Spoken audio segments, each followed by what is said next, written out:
மகளிருக்கு 10,000 ரூபாய் தங்கள் வங்கிக் கணக்கில் வழங்க இருக்கின்ற சின்னம்தான்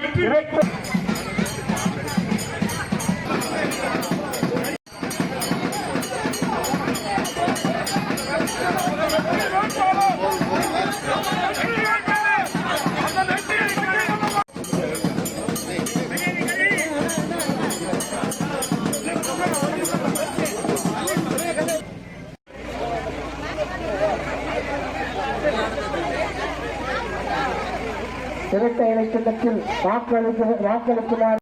கிரைண்டர், ஃபேன் கொடுத்தது போல பிரிட்ஜ் குளிர்சாதன பெட்டியை வழங்குகிறேன் என்று சொல்லியிருக்கிறார்கள்.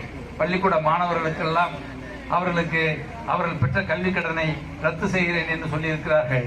அது மட்டுமல்ல, புரட்சி தமிழர் எடப்பாடியார் அவர்கள் இங்கே நம்முடைய பெண்களுக்கு மாதம் 2,000 ரூபாய் வழங்கப்படும் என்று உறுதி கொடுத்திருக்கிறார்கள்.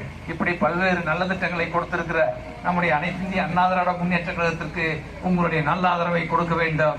அனைத்து இந்திய அண்ணா திராவிட முன்னேற்ற கழகம் கம்பம் தொகுதியில் மட்டுமல்ல தமிழ்நாடு முழுவதும் வெற்றி வாகை சூட வேண்டும் என்று கேட்டு வாய்ப்புக்கு நன்றி கூறி விடைபெறுகின்றேன். நன்றி, வணக்கம்.